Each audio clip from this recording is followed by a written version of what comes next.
Well, good morning. Good morning. It's with a great feeling of accomplishment and humility that I've completed this class. And it's also bittersweet not to have that dedicated class time to be with you beautiful souls. See, so many times life did try and get in the way with millions of excuses not to show up. But we did. And I think every time we left, it was with a sense of gratefulness. And it's with that gratitude that today we get to share a little bit of our journey with you. So I'd like to speak to showing up, and I also have a little lighthouse analogy. First, a little history. I had many pillars of faith in my life. And I would describe my spirituality as very experiential. I've had plenty of experiences that made me question my faith, re-examine my character, and test my resolve.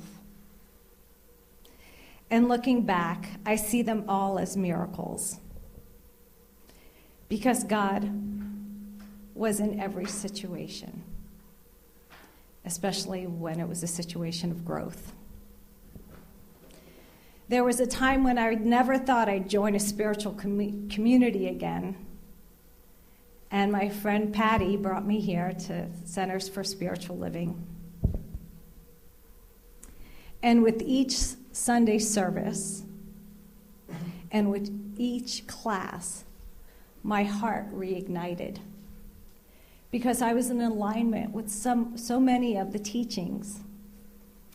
There were also those that completely challenged me, and then there were those that dismantled those beliefs that no longer served me. I remember an exercise in one class where we had to write down descriptive words of our classmates on a piece of paper that was taped to our back. Do you guys remember that one? And the anticipation grew as we were waiting to read our sheet of paper. And as I read mine, I was completely devastated. Not because what was on that paper wasn't true or beautiful or complimentary. It was that what was on that paper wasn't who I knew I was.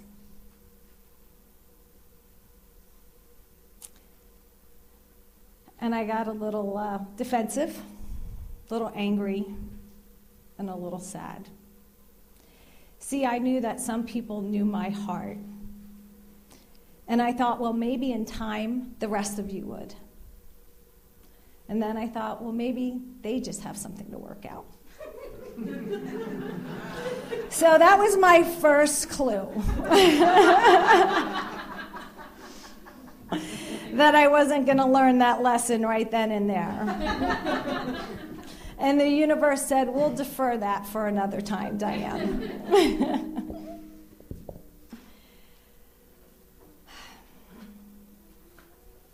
So when the opportunity came to enroll in this 2-year class, I had my reservations. And I asked one of the past graduates, how much did you like the class? And I got the honest answer. And I did it anyway. Because somewhere deep inside, I knew I had something to work out and something to learn. So, I'd like to give you a little idea of what the last 2 years were like. And I've kind of took this from a Jack Canfield thing. So if everyone just takes their hands and shake them by your sides and just grasp them like you normally would. For many of us, that's pretty comfortable, right? Now, take your hands, shake them again, And this time when you grasp them, miss. And hold your hands. How does that feel? Awkward. For many of us, that's pretty uncomfortable.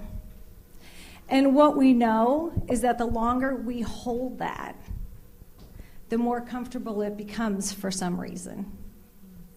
And that's what this class was like.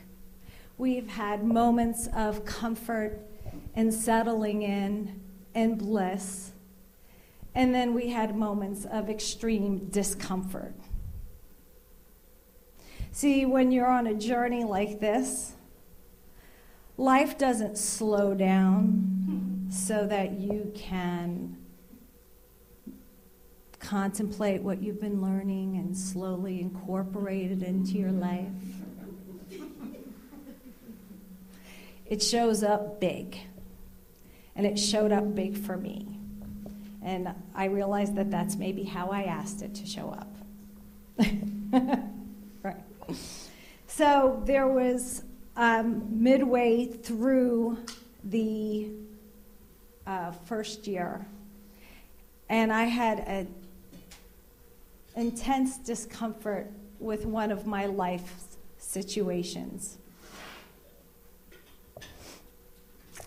And it was at that time that I was the one who recognized that I wasn't showing up the way my heart told me to show up. I wasn't being who I was supposed to be. So the universe came back around and said, okay, well, maybe now's the time. So the universe gave me all these synchronistic messages, and I found a class in compassion developed through Stanford. And with this class, I really felt fuel that really took that ignited light in myself and took it even further. See, regardless of secular or non-secular, the foundation is the same. The process is the same. And the results are similar. And in that class, the proof was in the science, in the neuroscience of how your brain changes with meditation, and the biology of compassion. But the truth for me, the proof for me was in my heart, my second brain. And I needed to make a choice, and I did, to be sincerely self-compassionate, to not be afraid of those uncomfortable moments, and to consciously make the decision every day, and sometimes every minute of every day, to follow my heart and live my divine purpose. A few weeks back, Harriet asked for a Sunday reading that had to do with a lighthouse. And I found one that said, "Be the lighthouse." And some of you might remember that one. But I also found another story. And it was about a historic lighthouse, and I think it was on the East Coast. And the lighthouse keeper, during the times of storm, would draw the curtains of the light so that it was either dim or non-existent. And consequently, ships would crash and their cargo would be looted.